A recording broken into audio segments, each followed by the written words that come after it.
Good afternoon, and welcome back to One for You to Think On, the only place where logic goes to die and political favors get handed out like party favors at Mar-a-Lago.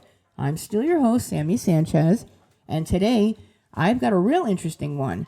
So apparently, President Donald Trump is considering a $400 million luxury jet from Qatar as the next Air Force One because why the hell not? When you've already got golden toilets, you might as well add a Qatari jet to the collection. So then Mike Pence, we all remember him, he decided to pop his head out of the cornfield just long enough to say, quote, "I think it's just a bad idea." Thank you, Captain Obvious. Next, he's going to tell us water is wet and the sky is blue. But hey, Pence didn't stop there. He reminded us that Qatar has a history of playing both sides, supporting groups like Hamas and Al-Qaeda. You know, just your average Saturday night alliances. Pence even tossed in a history lesson about Qatar's long-standing habit of cozying up to just about anyone with a checkbook. I mean, who would have guessed that accepting a gift from a nation that bankrolls both sides of every conflict could be problematic? But wait, Trump defended the jet, brushing off criticism like dandruff on a bad comb-over. Because who cares if it looks like a blatant bribe when you've got a shiny new toy to fly around in? But hold on, Pence was not done. He even suggested that if Qatar really wants to spend $400 million, that they should do it by infrastructure on their military base.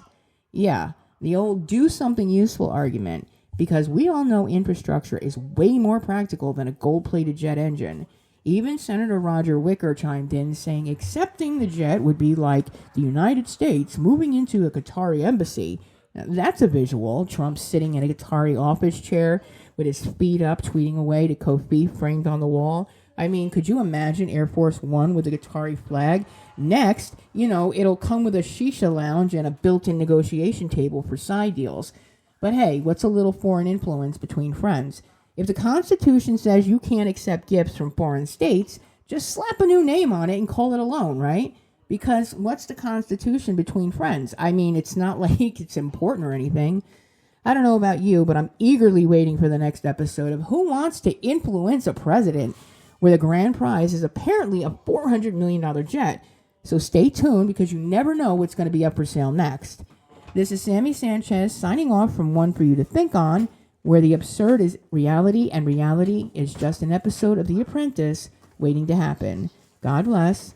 Take care of yourself and each other. It's one for you to think on.